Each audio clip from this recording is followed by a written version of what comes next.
there for 3 or 4 years. And they graduate, and we move them on to college. Okay, we're going to talk about attention deficit this morning. And I like kiddos who are attention deficit. They are a lot of fun. There's one of the things, I'll put a slide here. And this is going to take her because these are standing better. I have this tape on my wall. You have it in your pocket. That, and I take this to heart because we know that when you're dealing with attention deficit kiddos, we're the ones that set the mood. And with the type of children that I have, and most, I would say out of the 195 kiddos that I've helped raise, probably 80% of them have had some form of attention deficit, whether mild or severe. Can we cut the lights? Would y'all be offended if we drop some of these lights? Hit those lights out and let's see again. Can y'all still? No sleeping. I'm thinking surely it's got to be cooler if we shut off some of these lights. We do know that when you have an attention deficit child, it's in the approach. It's all in how you approach them. If you make them feel cornered or you're right at them like this, they tend to shut down or they're going to get real aggressive. One of two things. That's that normal human instinct that we have that's called fight or flight. If you're lucky, they'll shut down. If you're not, they're going to come out hitting. But I like this because it actually says that we have the power to do to that child. We have that power to make that child successful or to totally destroy them. And I have that on my mirror to remind me every morning when I get up that I have that power and I need to be aware of what my feelings are. And if you're dealing with a bunch of bouncy little kids, you need to be in tune with what you're feeling that day. Are you put together right? Are you upset about something else? Maybe something before you got to school. Okay. This is kind of some fact of fiction. And take just a second to kind of mentally run down. You have that in your packet. Mentally run kind of through that and look and see what it is that that you kind of think. And then in just a second, we're going to go rip them through them.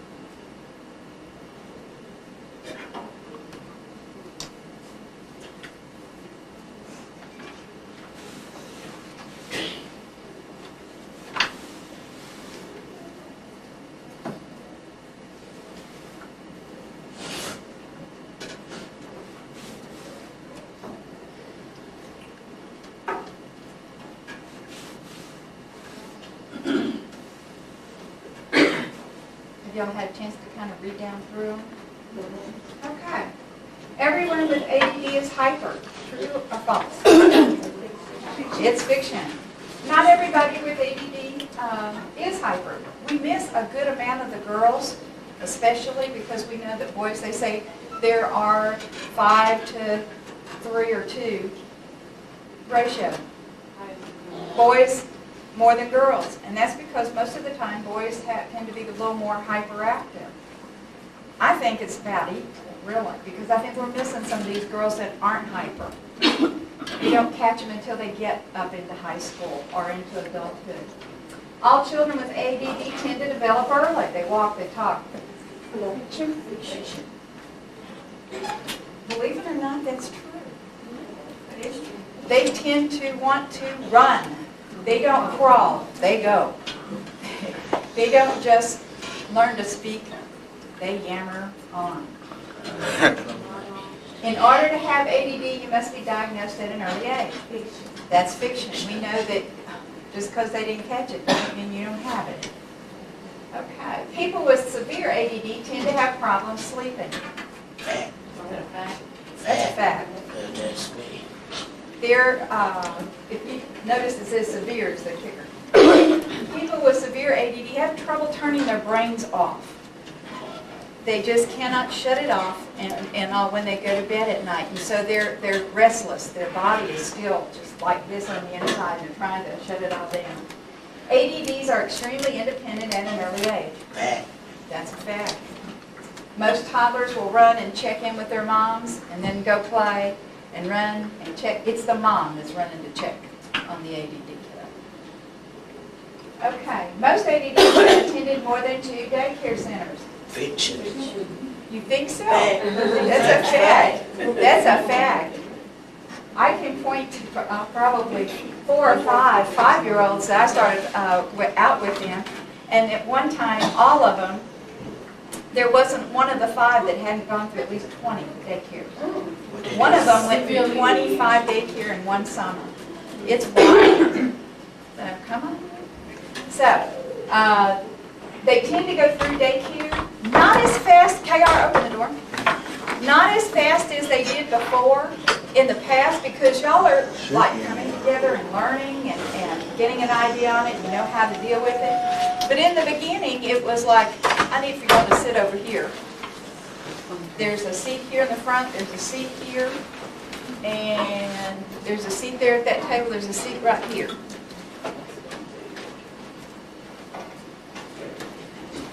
Pass those back and around to you for me, please. There's,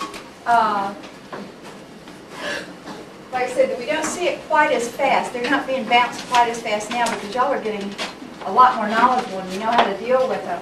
But this is the research from about 3 years ago. It takes about that long to get it, put it together and spit it out. Okay. All ADDers have trouble adjusting to change. That's a fact. We don't like it. Normal individuals don't like it. We like it real nice. All ADDers, oh, I did that one. Following rules and being compliant are fun for ADDers. It's fun to follow the rules. That's, you got it. Most of them know it. They kind of sort of want to do it, but it is not fun. Our schedules are not their schedules. Okay, most ADDers cannot stay focused or on task for more than 5 to 15 minutes. That's a fact. ADDers have more health problems than others. That's a fact. When you look at the emergency room admittances, they see more ADD kids than anybody else. Part of that, I think, is because they're ricocheting off wall, and they just keep running into stuff. But that was based on ER admittances. ADDs tend to not want to be cuddled. That's fiction. They do want to be cuddled. Just don't do it very long. Got to be fast. Hug on the run. ADDers tend to be more accident prone. That's a fact. Talk to my mom or my husband. They will give you the lowdown on that one. Some ADDers have trouble with bladder control and or bedwetting. That's a fact. They tend to get wrapped up in what they're doing, and by the time they realize they got to go, they don't always quite make it. And sometimes when they do get to sleep, they are so exhausted, and they're in such a sound, deep sleep that they don't wake up. ADDers tend to make friends easily. That's a fact. They are social little creatures. We make friends quick. We don't keep friends. We wear them out. We have to make friends quick. That's a survival skill. Make a lot of friends. Back in here because we're going to wear these little buggers out. Okay. I have a friend who is also ADD and with hyper. She's the way hyper. They won't let us sit together at a conference. They make us sit on opposite ends of the room. As a matter of fact, they put Patty at the back of the room because she's up out of her chair and down, and she's walking and she's pacing and she's this and that. She's never still. And that's if she takes her bed. Okay. ADDers are just lazy. They did it right yesterday. They just don't want to do it today. Fiction. That's fiction. We know that ADDers' brains are set up kind of like Swiss cheese. You know, it's full of holes. It's kind of here today, gone tomorrow, back next week. So if you're working with ADDers in a school type setting and they muff a test, You don't necessarily have to go back and reteach that. If you thought that they had it to begin with, they were able to answer the questions, they did their homework correctly, that sort of thing, you may want to just wait a day or two, give him the test again. It will be okay. Trust me, they will not go home and study for it. And they won't remember what the questions were because we don't pay that much attention to it. So it won't be like cheating. Oh no, they've had the questions, they'll go home, look at all the answers. Won't happen. But that's a good modification to put in for them because it does, it's kind of here and gone. You walk into an ADDer's room, you've seen their bedroom, what it looks like. Their brain's the same way. The neuropsychologist tells me that most people have their brains all filed, cross-matched, in file cabinets. And when the teacher asks for something, they just run over there, whoop out that cabinet, and they have the answer. My brain is like my room. Like this. Is wherever I drop that info is where it is. Next time I want it, I have to go hunt and find it. So if you ask an ADD a question, give him a minute, he's hunting. It's in there. He knows it's there. I know that question. I have history. We may have to start at the beginning of the day and backtrack up as to what we did yesterday so that we remember where we put that piece of information. It's not that we're trying to be funny. It's not that we're trying to put you off or come up with an answer. It really is that we have it. We're just trying to find where we dropped it last. But do that parade be like that all the way up until the other? Pardon? Do the parade be like that all the way up until the other? Absolutely. Absolutely. Do it always be in fact, you know? For those people that don't have ADD, yes, they're usually able to grab those answers quickly. But even as an adult with attention deficit, that information is just here, there, and yonder. The brain doesn't put it back at the same spot that it always finds it because of those neural synapses in there. It's just whatever little neuron is open at the moment when it's through it, that's where the information gets poked.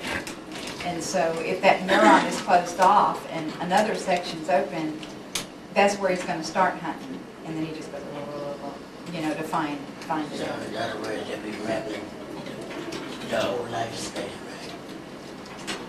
No correction. Okay. It's just in there. It's in there. That's what I said. Be tolerant.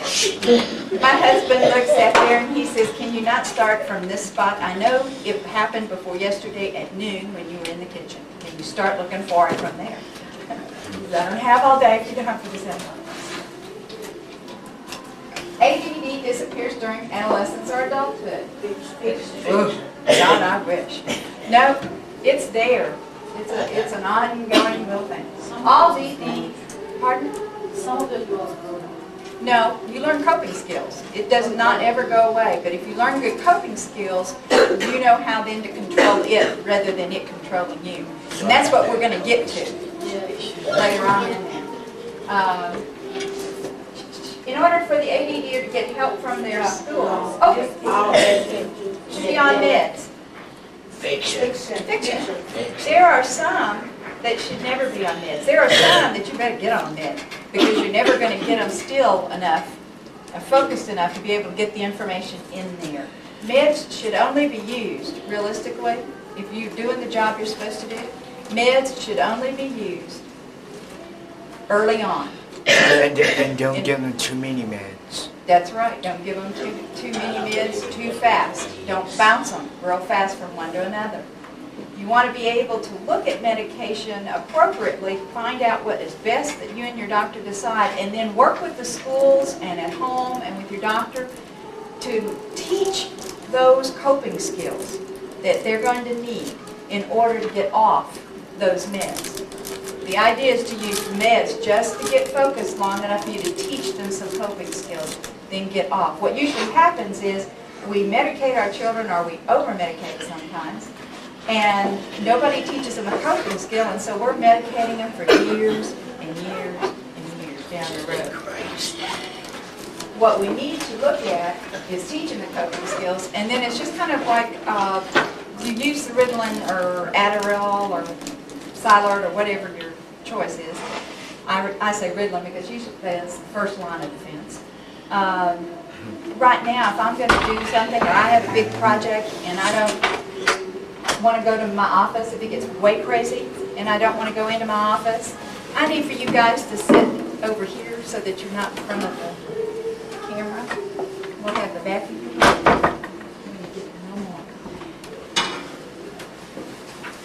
We're going to talk here in just a minute about how the environment severely impacts these ADD kiddos.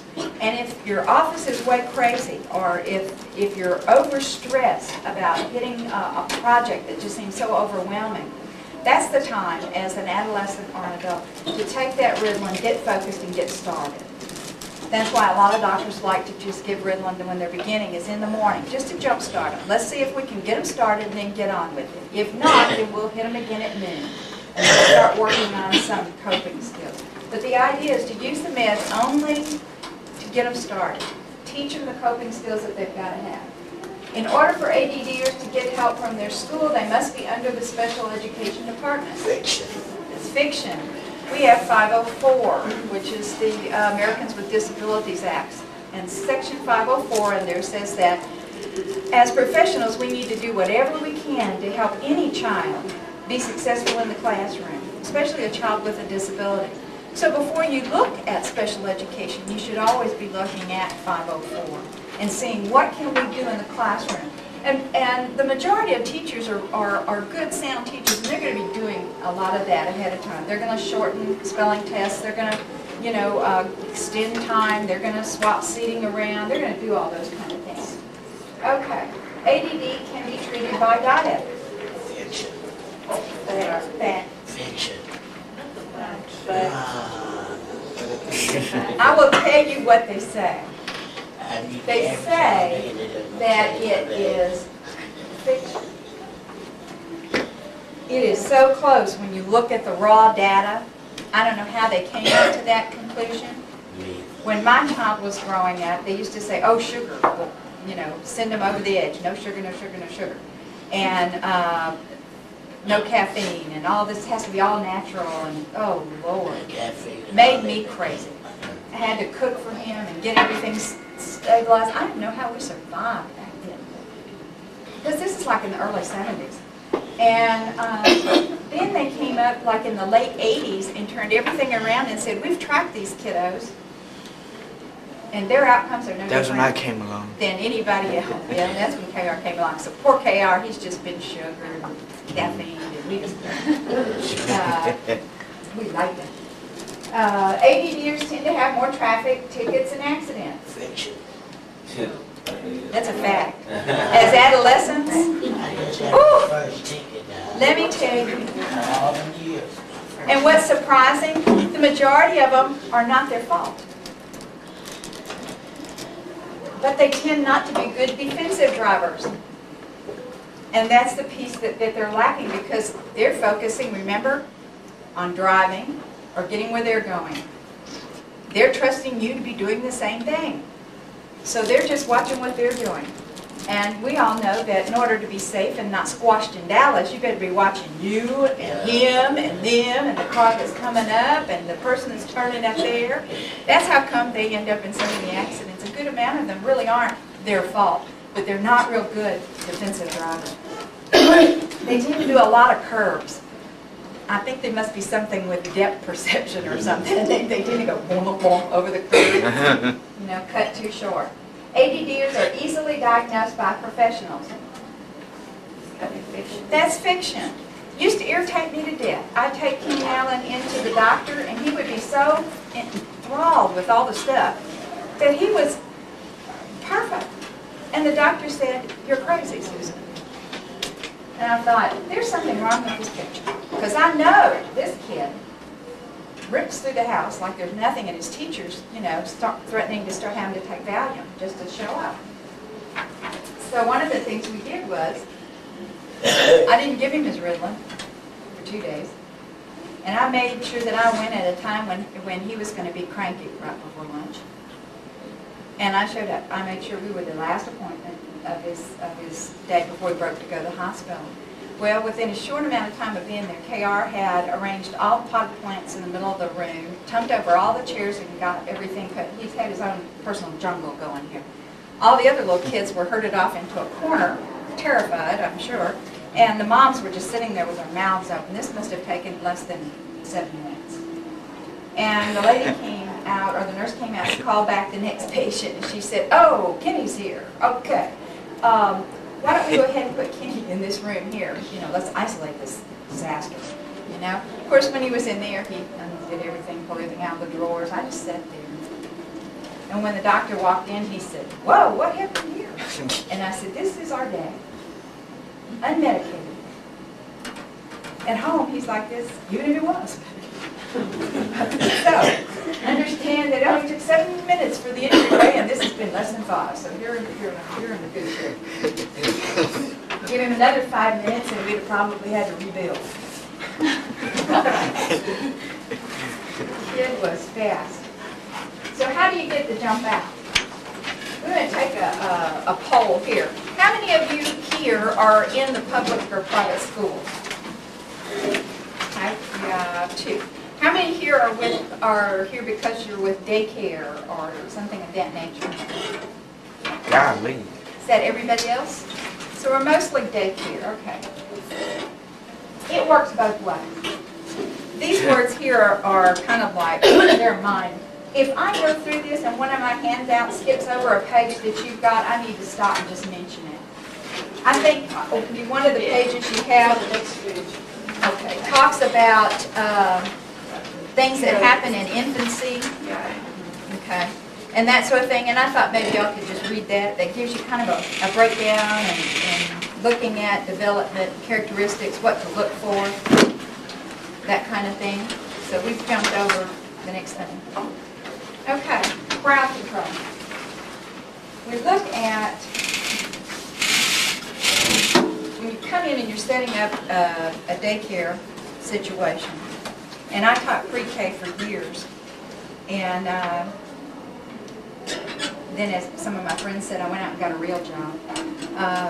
We used to play, and it was hard to tell who was having more fun, because our room was always destroyed by the end of the day. The neatness of the room was not a high point for me. It made the administrator crazy, but it wasn't, it wasn't a high point. I think I was there. But when you're looking at crowd control and you're assessing, I've got 2 or 3 little ADDers here. How can I best contain, control, help them? And so we put this as crowd control. Make sure that you've got enough room space for them. Don't try and have a small little room where you expect them to sit down and just sit there and watch television. You need to have an extra space for them to wiggle in. They need to be turning some blocks. For KR, it was twisting transformers all the time. He could learn anything as long as you had a transformer in his lap. He wouldn't even have to look at it. He'd just twist it, make it one way, twist it. And I'm good at putting things back and together forth, back and forth. with just Okay, always instruction. plan your activities and have it as a smooth transition. And the smooth transition part is, for ADDers, we've already talked about how they don't like change. You want to be sure that you give them what I call a 5-minute warning. Okay, I'm going to set the timer right now. And that means we have 5 minutes to play as hard as we can play. And to touch anything that you haven't touched yet, you think you've got to touch before we have to leave here. Because when the dinger dings, we're going to be through, and we're going to have to now start putting everything up. And I'm going to give you a system for that real good. So I'm fixing to say go, and when I say go, I want you to play hard and fast. And then you need to step back and give them a chance to play. Now, I'm not saying they're going to be throwing blocks across the room. None of that. I want you to, kind of watch, but encourage them to get it out, and that lets them know, oh, I got 5 minutes, and I can run around and touch everything. Always have a plan B, and if you're real good, have a plan C. Because if it can go wrong, it will. And I know when ADD is around, it will usually go wrong 2 or 3 times before you get to the end of the day. Something will happen, they'll get frustrated because somebody said something that they weren't quite sure they caught it right, or you might have gone over a little concept of squares, colors. They didn't quite understand what you were talking about, so they're frustrated, and somebody else makes a comment and they want to go over there and slap them. they tend to be really good punchers and shovers. You want to watch the volume and keep the volume down in the room. Now, I figured I didn't want to be the bad guy, because the other thing was I wanted to play and have fun. So I made one of the other kids in charge of the room volume. And I would tell them, this is the volume that we're going to have for the room, right here.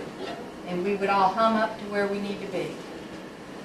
And then I'd say, that's it. That's where it needs to stay. No louder than that. And I usually pick the loudest kid in the room. And I'd say, Johnny, you are our volume control. You're our hum monitor. If the volume gets louder than this, I want you to let us know that we need to bring it down. Okay? Okay, that does two things. It puts Johnny in charge. It gives him a task. He now has something to do.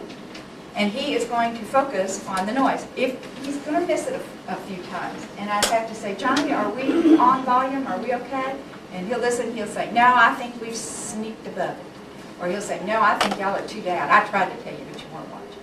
You know how they are. And you can say, okay, let's get it back down and watch that. But put somebody who's noisy in charge of that.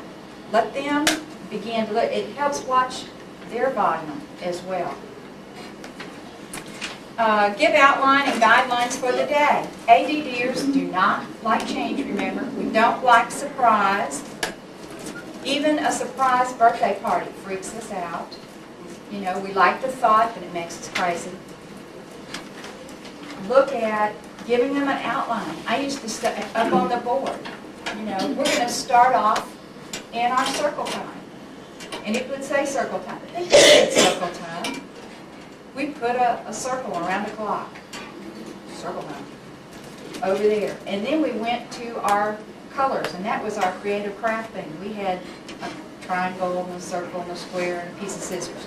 That they knew was our craft object. That's where we were going next. It kind of let them gauge, and they knew what was coming. And that tends to take a little bit of the jitteriness out, because what happens is exactly what the little blurb in the write-up says. Before you ever see the bouncing off the walls, there is a whole lot of stuff that has gone on internally for the little ADD guys. They have been overstimulated by the environment of what's in the room. They have been overstimulated by all this different smells. They could be frustrated because they were trying to figure out what it was that you had on as earrings. It looked like a cat, but now that they finally get up there, it was a dog, and they're stupid because they should have known a dog from a cat. You know? So that's a whole other thing that's going on with them. So be sure and give them outlines and guidelines for the day. And then, too, what we talked about, your attitude is everything. If you walk in and you've had a bad day, you might as well sit in a corner and turn it loose, because you're going to have about the same effect. You need to really check, what am I feeling? Am I in charge? Do I feel okay? And if not, then you need to go find somebody who can help you get that way. And that we talked about in the last workshop. But one of the things that I do when I am really starting to get uptight and nervous, and see the kids feel it coming, and we teach them how to recognize that as it's fixing to happen. When I feel anxious or jittery on the inside and uptight, I pick up the phone and I call Tim. Tim's my husband. And he pretty much knows what the mantra is. I pick up the phone and I say, Tim, I need to hear that somebody loves me and that I'm okay, and that I really am a good person, no matter what that principal says. And, you know, he'll say, shoot, yeah, you're okay. I love you, you're okay. It's fine. Just hearing his voice, being in a slow or low thing, telling me that I'm okay, it's going to be all right, immediately tends to settle. So if you've got an ADDer that's having trouble settling sometimes, especially when there's that separation right at first when you're talking about in daycare or the younger grades, you might want to have on their plan or written down somewhere that if they start to get real bouncy at the first sign of a bounce, don't wait till they're going off the wall. Maybe have them check in with the principal or their mom or whoever you designate as somebody that can speak very low and calm and soothing, and to say, it's okay. I understand you look like you're feeling a little anxious. What's happened? What's going to be going on today? And they'll try to tell you. They may not always be able to get it out, especially if you're working with the little bitty ones. You may have to help them. But sometimes just to go up and give them a quick hug, or go up and sit by them and talk to them for just a second, tends to settle them down on the inside. I don't know if y'all, how many of y'all remember that incredible universe that used to go in there at Christmas time? You go in there and like absolutely 500 TVs are all turned on at different stations. And every radio in the place is blaring. If you're lucky, 2 of them have the same thing going, and there's people everywhere. And it smells because somebody's burnt the cappuccino over wherever they're boiling stuff. Ugh. You know, and you go in there. Well, I can tell you from somebody who has ADD, when I walk in that place and it's like that, my insides, it almost feels like somebody grabs you in the middle and just does one of these. And you just begin to panic, and it starts slow and it builds momentum quick if you don't distance yourself from what it is that's making you nervous. So sometimes just having Johnny move from there over to here and just put your arm around him and talk to him for a second is enough to remove him from a spot that he's deeming as giving him a problem and back. Ups and downs, be sure you use I statements. I can remember the first time I walked into an English class, high schoolers, and said, you need to spit your gum out and get your book out. And they informed me real fast, no, we don't. I don't need that. Whenever that puts you in a position, now you got to have a power struggle, or unless you want to have that fight, you put it on. When you say it's an I statement, and he's right. He didn't need to spit his gum out. It wasn't bothering him. You know, it was bothering me. So I'd be sure and say, I need for you to go spit your gum out. It keeps falling out of your mouth somehow, and that distracts me. And I need to keep teaching. So can you please toss it in the trash, or put it in your pocket till later, and do whatever.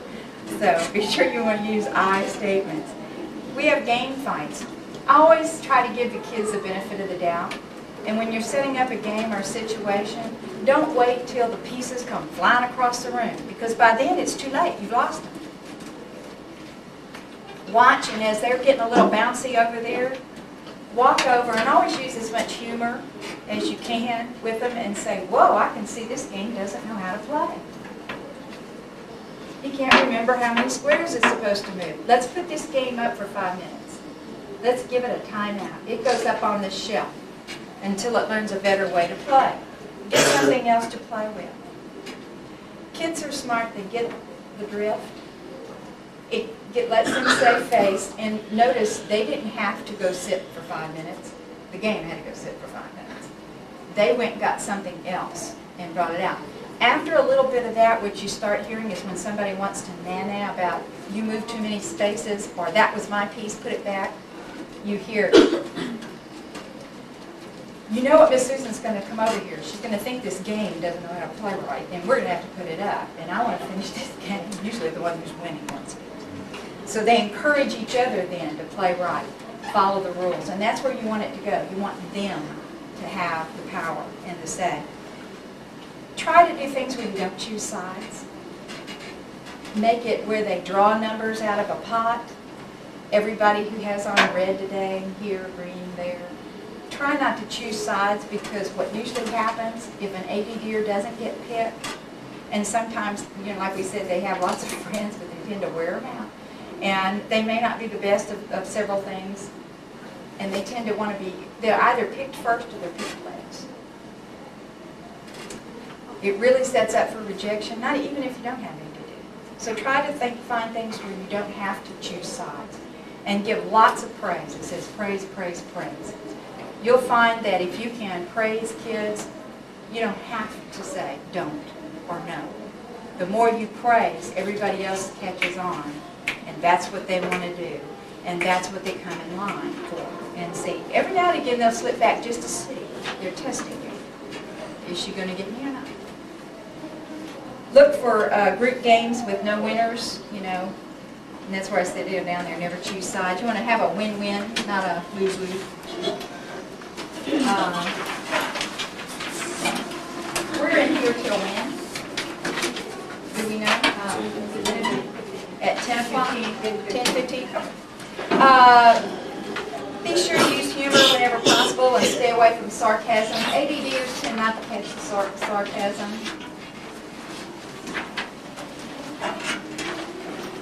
Where did I go? Oh, wait, where is it? You don't have to do that. I was going to say that's good. You can always tell disorganization. There you go. Be sure to use humor, not sarcasm. Give rationales. Kiddos are smart. They want to know why. That's why they ask why a lot. If you tell them up front, that eliminates the why. Less whining. I need for everybody to walk in the classroom so that we're safe. It's important to be safe. If somebody gets hurt, we have to shut the whole class down and tend to that one individual, and then that means we may not get a recess time later on in the day. So I need everybody to walk. They know now what's going to happen. If we get hurt, we may lose recess because we got to deal with the person who got hurt. Always use a soft voice. They will come down to your level. They're curious. They want to know what you're saying. Your lips are moving, but I'm not hearing anything. That's what the little guy says. I said, it's because you're not listening. He says, I am listening. And I said, no, you're too loud. So I knew he was responding to me, so I knew he heard me. And he comes and finally everybody else gets quiet. And they'll listen. And if you're walking amongst them and you're checking anyway, they know, oops, she's on the move, we need to listen, something's fixing to be said. I used to give my little guys a heads up. I used to say, heads up, and they'd all go. And I'd say, okay. And you immediately want to drop your voice down and give them that. That helps them set the tone and keep the hum low. And by the end of the day, at the end of the year, we were down here. And this was a group of pre-K kiddos, of which over half, there was 15 of them in that group, and 7 were diagnosed with ADD. I got all the ADD kids. They figured I was going to be in there anyway on the search, so they might as well toss them in. So they just put all the little problems in one room, and we just had a good time. Make sure everyone feels like they belong. It's real easy for some of these ADDers to feel left out, especially the little girls who are not going to be bouncing. They're going to feel like they're isolated. Even if they're in a room of 400 people, they're going to feel very isolated and alone. So make sure that everybody feels like they belong. Encourage the other kids to be inclusive. Encourage them to say nice things about the others. I think one of the neatest things that I ever saw was in a daycare, and these were about 4-year-olds. And the lady had, every day, there was a different child, and that child had the special ribbon, and they were supposed to do, you know, I guess, the pledge or whatever they did in the morning. But they also got to be in the special circle. And in the morning, that person would sit in the circle, and everybody around them had to tell them one good thing about them that they liked. And I thought that that was pretty ingenious, especially at the age of 4, to begin to teach these kiddos to look for something good in that person. And it sure did make the special kid feel real special. You know, it was their day. Not only did they get a ribbon and they get to stand up and run errands or whatever else they do, I don't know, but they knew that somebody liked them. And they did this in all the classes that they had going there. And I thought, this is so neat, because this begins to teach kids. We are, as a nature, are negative. You're negative on TV, and if you were raised, you know, like I was raised, and I'm like 48, and I think most of all of y'all are younger than me. But when my mom raised us, it was don't run, don't smack your sister, don't get into the cookies, don't go across the street. You know, I know don't before anything else. So it's real easy for us to be negative, and it's really hard sometimes for us to think of something positive to say about them. So be sure that everybody feels like they belong. Avoid holding anyone up to the group as an example. Boy, that's like a kiss of death. I know y'all have been in classes where the teacher said, I wish y'all would all be quiet like little Susie over there. She really knows how to behave. Well, guess what? Now everybody wants to go strangle little Susie. You know, I had one little boy says, "Lighten up, Susie. You're getting the rest of us in trouble." Well, that wasn't the intent. The intent is to, you know, get them up. So be sure that you don't hold the one up, good or bad, on the other. Make it generic, kind of help them out. And find out what kids are good at and build on that. You know how to do that. That's how you build good self-esteem. Now, all of these things, I know y'all know these things. You probably don't know that. This is a kind of a wake-up call we have of getting that. Now, what do? Always know what your feelings are. Notice that's come out in 3 times in 3 different ways. Do you think that that's important to what's happening? It is important. You've got to be in touch. Always start out with a praise or empathy statement. Gee, Johnny, I love the fact that you're here on time. I really appreciate that's called being prompt when you're big. I like that. What I need for you to do the next time you come in is be sure that you don't slam the door. It tends to irritate the principal. She thinks it's going to fall off and hurt somebody if we keep slamming it. So if you'll come in and just let it close on its own or close it softly, we're in business, okay? Okay. You don't want to see the principal. I don't want to see the principal. Be sure that you use I statements. Remember, I needed for him to do it. He could care less whether he's running in or not. Didn't bother him. Redirect anger if at all possible. Try to find out what it is that they're angry about and redirect that into a more positive vein. If somebody has said something to him, process a little bit about what can be done and all. You can actually process with a child starting at the age of 3 and get really positive results. I would have said, and I always did say, I like them when they have a brain. Give them to me when they're junior high kids and I can reason with them and then we can get on with our lives. But I've really gone back and started looking at the research and coming in, and it says starting at the age of 3, you can really sit down and reason with this little 3-year-old. He may not give you the words back that you're wanting, but as you sit down and process with him and you talk very quietly to him and very brief, they're grasping the concept that you want. And timeout. Who should go? At my house, I'm the first one that gets to go to timeout. They come in and they've done something wrong. They've snuck out before they got the chore done, and they knew that they were not supposed to take the car to begin with, and they've taken the car, they didn't do the chore, and now they're coming back 30 minutes late. That is not the time for me to meet her at the door, grab her by the throat, and say, "Are you okay?" Because that's about the way I'm going to say it. Or when they get into a fight and I have to physically separate 2 of them in the living room, and we go in to sit down. If I begin to sit down and talk with them and I'm upset about what just happened, then I'm the one that needs to go to timeout. Because I'm the one that has to give the discipline. Notice I didn't say punishment, I said discipline. When you're dealing especially with ADDers, you need to think discipline, not punishment. They need to learn a better way. If they could do it better, 9 times out of 10 they would do it better. So you want to teach them in the discipline.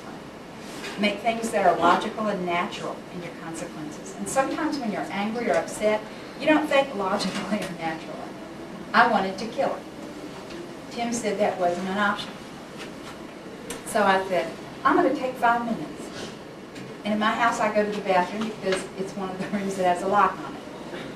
And I'd say, if you knock on the door, for every time you knock on that door, I'm at it in another minute and I'm not coming out.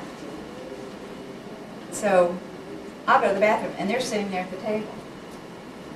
Now, in essence, they're sitting there. They can't go anywhere. They're thinking about, oh my God, what is she going to do to me? But more importantly, I'm in there doing breathing, you know, the mantra, I can't hurt them, I can't kill them, I can maim them, you know, that's the extent. So, when you go back out there and say, okay, I'm in control now. We need to think about this. You left before you did your chore. I think now your chores have to be done in before you leave for school in the morning, so I will get you up 45 minutes earlier to make sure that that happens.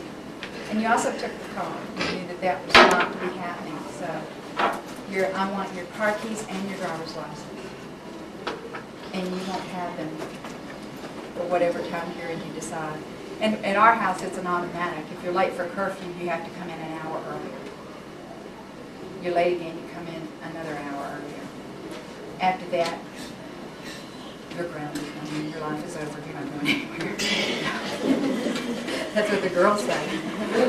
My life is over. And we really make believers out of them when Tim took our girl, was it last year? To the senior prom.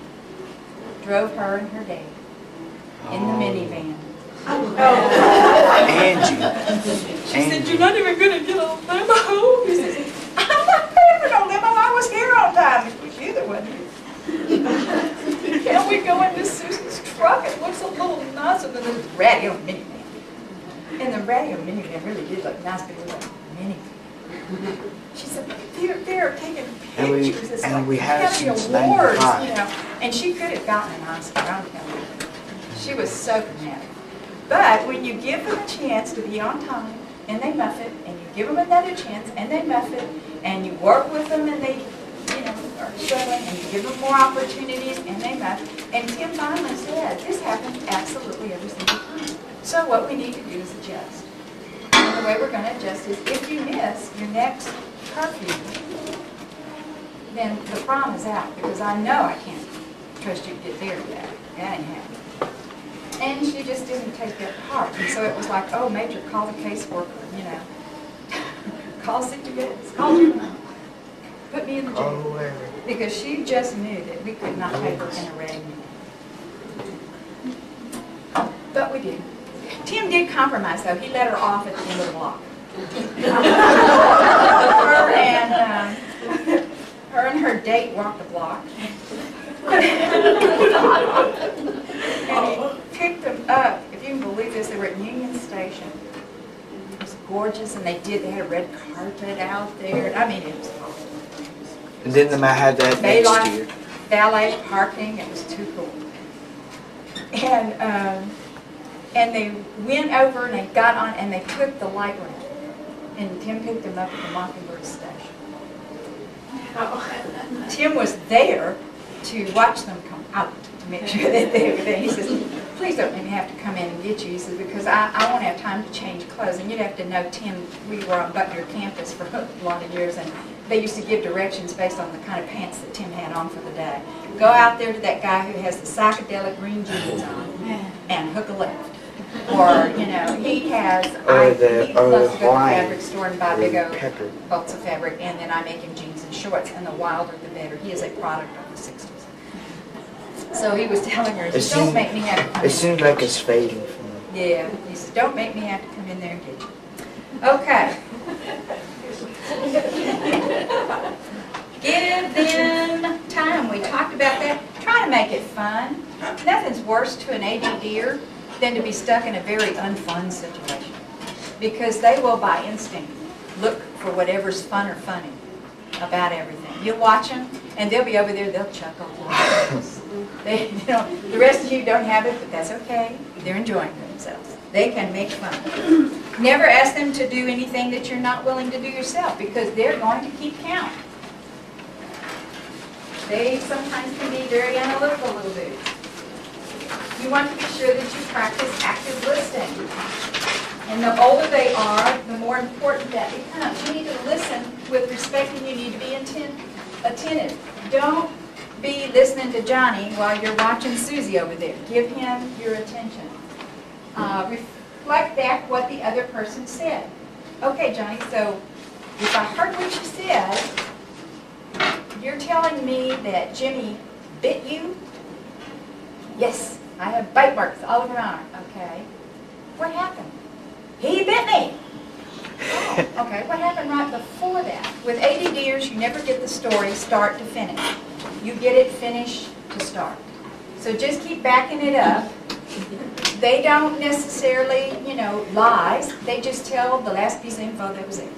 And that happened to be the most important thing to him was the bite mark.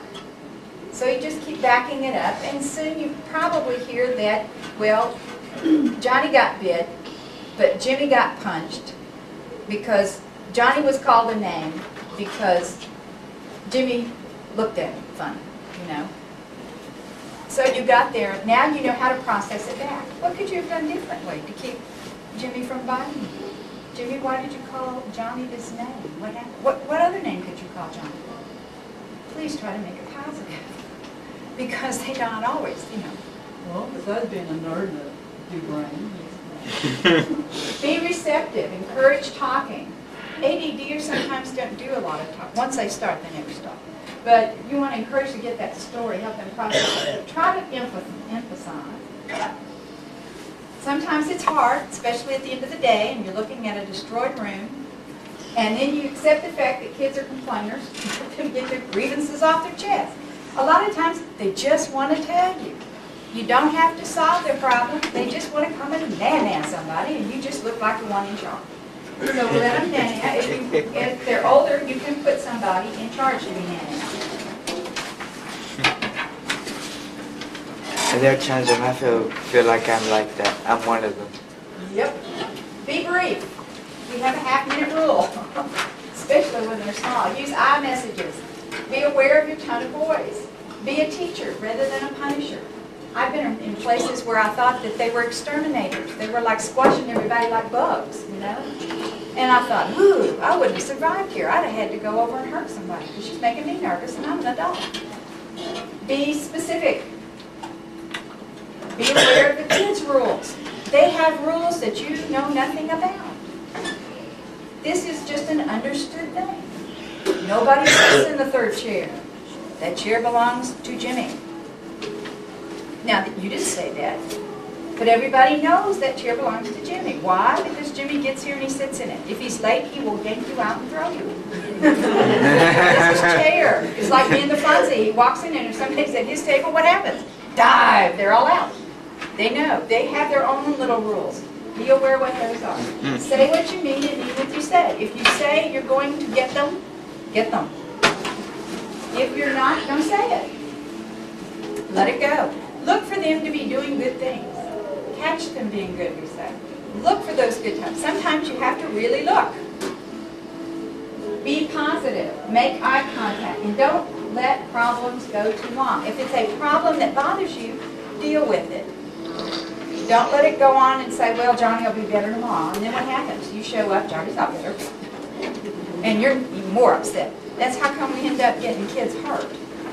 When we do inappropriate responses to what we know they're going to do. They're going to be them. Okay, we're to a good part here. When KR was adopted, let me get this rest. This is a room down. When KR was adopted, we had no clue what was going on. He was always trashed. Everything was crazy. And what we did was we took him to the doctor, and he suggested, oh, yes, he's severely ADD, severely oppositional, he has post-traumatic stress, all this nonsense. And just take everything out of his room, only give him one thing at a time to play with. Well, being ADD, I mean, it was like horrors. Only one thing, you. Because we know that ADDers like to have all their stuff out around them. Because they usually touch it all at least once during the day. They're checking on it. It's there. It's okay. I know where it's at. So they touch everything. They want it out and around them, and it's real difficult. And KR was able to say, at about 4.5, 5, that he hates the toy box because it's all in there and he can't see what he wants. So he has to dump it all out and dig around, and he gets what he wants, out of it. And then he goes in there, and it's like, I'd send him in there and say, clean your room. How many of y'all do that? It's time to pick up the room. Let's clean our room. Well, to an ADDer, it's clean. I can see everything. Wait a minute. This shoe is on my table. All right, now, we're clean. Clean to them is not necessarily clean to us.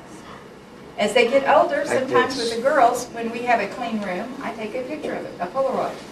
I staple it right by the door. And I say, don't come out until it looks like this. This is what clean looks like. Let them know. Sometimes they forget. It's called a visual effect. And sometimes Same way with our deals. We kept thinking, this is not working. We need something that's better and fast. And I was formulating in my mind because I had already been diagnosed with ADD, and I was looking at, people were saying, Susan, how do you cope so well? What happened? And I thought, it had to be my mom, I'm sure, because I was too busy ricocheting off walls. And I got to thinking, what did we do? How did we put this together? How's this working? How did I survive college? How did they survive? Maybe anyway. was probably the more accurate one. What we did was Tim ran down to Target, Office Depot, someplace else, and came back with different colored containers. And he says, we now have a game. Now this was cool, because I like to have fun. KR liked to play. Lord knows they like to play. But when Tim would send Kenny in there to clean his room, Kenny would stand there and cry. Then I'd go in to help him, and we'd both be standing there crying. And Tim is now upset, because to go in that room just makes your insides like this. Because remember what I started off and said, when my office gets overwhelming, I have to take the red one and go in there and do it. So we looked at this and we said, oh, it's horrible. And so this is what Tim came up with. He came up with a room game.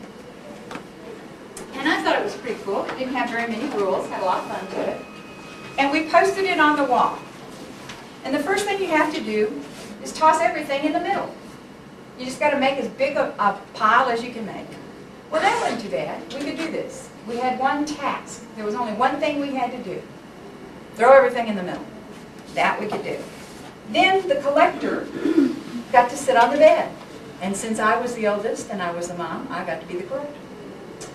Find an item and bring it to the collector on the bed. And we used to say, Kenny, find every transformer that you can find and bring it to me on the bed. Notice we're doing this, what? One item at a time. He didn't have to go in and clean the room. Where do I start? Where do I put it once I find it? What's happening? It was find the transformers. For everything, he put them on the bed.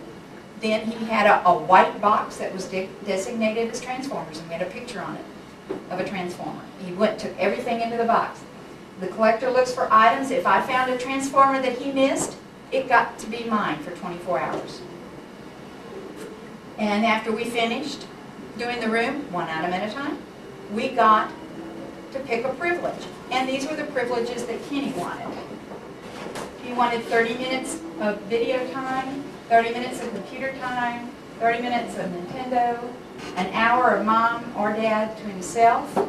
Kenny's grown up in care. There have always been teenagers abounding around us. A trip to the park, extended bedtime was always a neat thing, because after everybody else got to go to bed, he would want to stay up and just sit on the couch and watch Johnny Carson and whoever, and go to the movies. He liked to go to the movies. So I liked it more than ever. yeah, that was his favorite, go to the movies. Get 2 or 3 days in a row. What happened was the first several days I had a laundry basket full of stuff, but very quickly I didn't have anything. And he learned real quick, don't give it to Mom. He says, can they stay with Dad? Things disappear in your office. You know, so I said, yeah, I can understand that. So sometimes we let Dad have them. Things do. So we had that. What we learned was, in setting this up, is if we colored everything, the Transformers went in the white box, the G.I. Joes went in the top of the barn, the big construction trucks went on this shelf, the white shelves. The brown shelves were the books.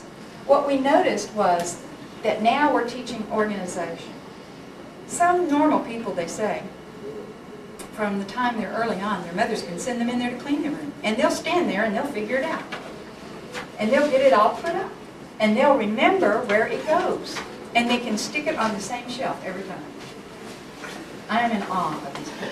I think that that is so wild. Because nothing in our house ever goes back to where it was.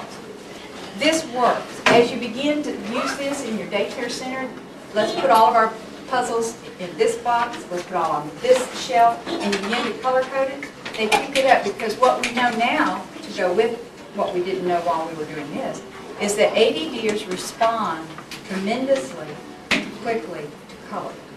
When you can attach a color to it, you are days ahead on getting them to move fast.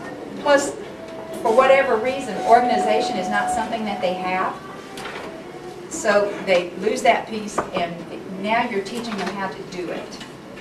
And we used to say, and leave this on to the teachers and say, help them to get organized. Well, you know, where do you start? This is where you start.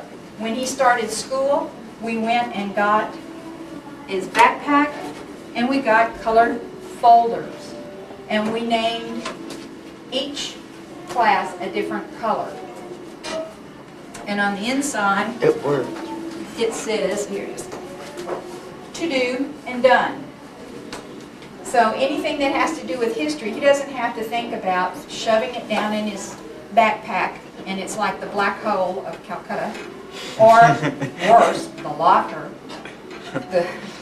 For our oldest son, the janitor and I were on first name basis at the high school. At the end of every 6 weeks, I went with a trash bag. He opened it up, and we hauled it all in there.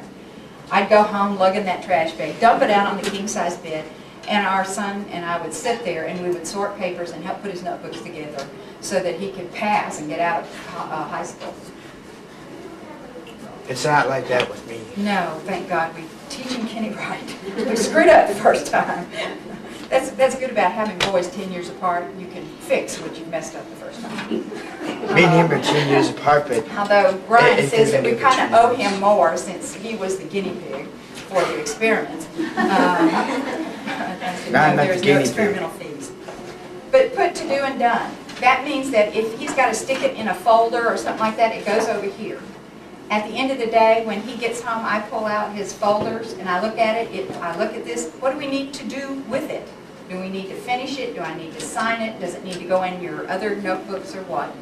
And if it's to be signed and sent back or homework to be done, we put it over here when it is done.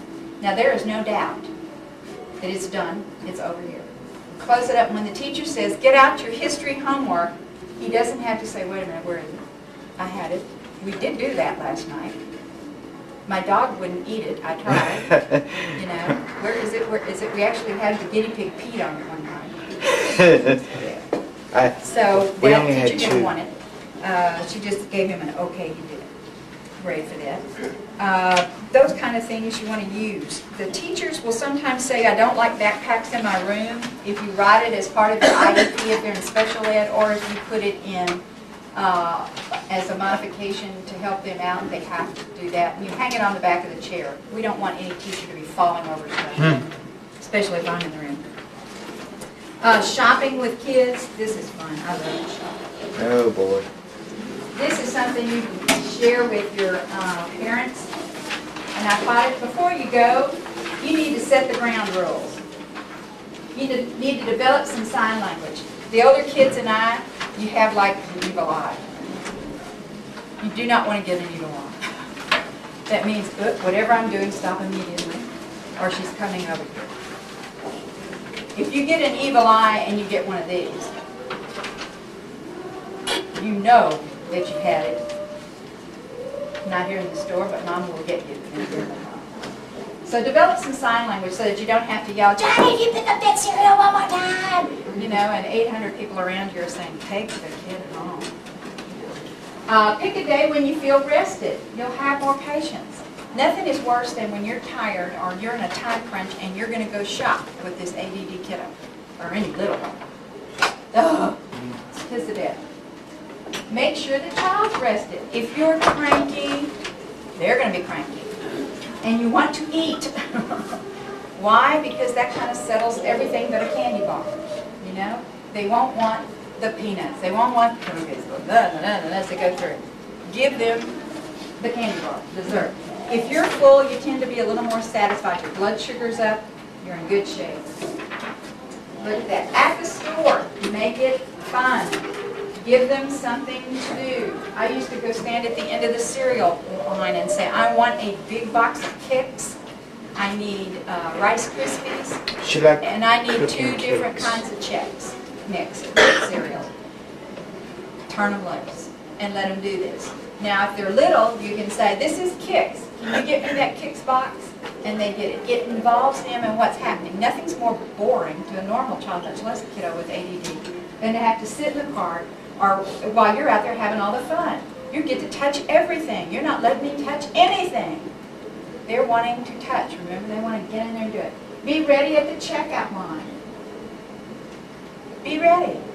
Have those crackers. If you don't want to get them a candy bar, have a cracker. Bring some tricks in a little Ziploc. Do something. Keep them involved. Think like a Boy Scout. Be prepared. There was one year at Christmas, I got tired of sitting in the grocery line. All I wanted to do was go home. And Kenny was wiggly, and I thought, Lord, help us. There was like 8 people in front of him, and I'm like, we're here for an hour or more. So he and I sit down on the floor and we just started singing Christmas carols. Pretty soon, I think we had about 9 or 10 other little ones sitting on the floor singing Christmas carols. When I got up to the line, the manager came over and he says, "You want a job?" Is she like, Know uh-oh? that there's going to be some time that you don't want to have to contain them, you know, in a hammerlock. And then reward good behavior. I always say, if we can get out of the grocery store with no hassle, and by no hassle I mean I don't have to give you the evil eye more than twice. I don't have to signal that I'm going to have to kill you when we get out in the parking lot. Then, we are going to Brahms. Or we're going to McDonald's. Count on it. So now they have a mission. They follow these tasks and they're going. Make it short. I don't go to work because I love it. I go because they pay me. I do love it. But, you know, the fact that they pay me is the good part. If all else fails, like I said, give a warning. Do what you say you're going to do. If you're going to maim them, maim them. If you're going to just threaten them, that's probably not a good plan. Do what you say do. If they don't respond, stop and go home. Trust me, the manager and the little ladies will love to go put those groceries back on the shelf if you will take little Johnny home and deal with it. Not to mention the other 8,500 people that are in there. Okay. I tell you all this because I am in awe that you can be child care workers and teachers of little people all day long and still be sane enough to come here on Saturday. This is a saying that goes like forever. It says 100 years from now, it won't matter what my bank account was, the sort of house I lived in, or the kind of car I drove, but the world may be different because I was important in a child's life. If we start each day trying to be the important person in that child's life, then that child's needs are going to get met. And our day is going to be so much simpler to be able to do it. I've reminded y'all of a lot of things that you already knew, told you a few new ones, and I want to encourage y'all to think about it, about the environment and the atmosphere. That's what keeps the jump going. And look for those signs before the jump starts.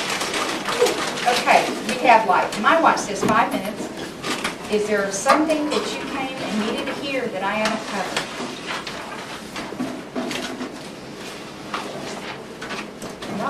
Yeah, you did a good job. Is there something I gave you that you said, oh, that really doesn't fit, don't use that next time?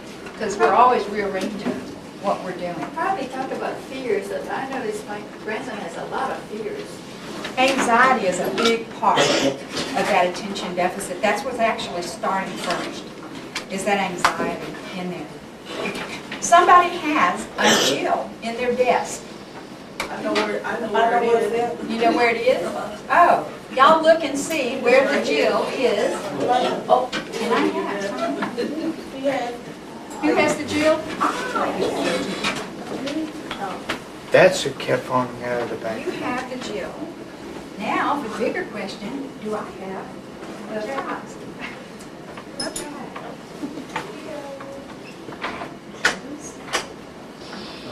I do have it. Since we're talking about ADD, this piece that keeps us organized, this is to help you get and stay organized. Keep your little Jackson Jills from bouncing around. I've added some Okay. extra little things down to the in the back. It talks about stress. Notice, and again, that's that anxiety piece that you're talking about. It's back there. Read that carefully. Small children can be stressed, and their stress will mask out as if it was ADD. So will depression in little kids. So keep that in mind and read that little part back there that talks about stress in preschoolers. Do you have any books you recommend? I have several for the older kids. I'll do this one. I liked it because Chris is a good one. Chris Ziegler-Dindy wrote this one, Teenagers with ADHD, and this is great. The I'm one of them. other one that we have I'm one of them. is kind of the workshop that we're going to do, the last one. And it's women with attention deficit disorder and how that's different than the males and how it's different as adults as it is for kids.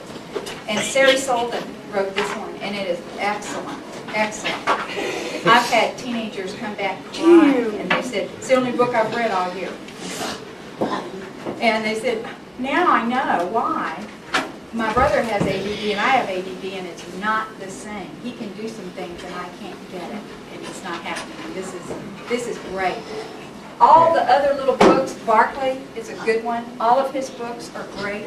There's a bibliography, something back in there that lists some books and stuff on this as well.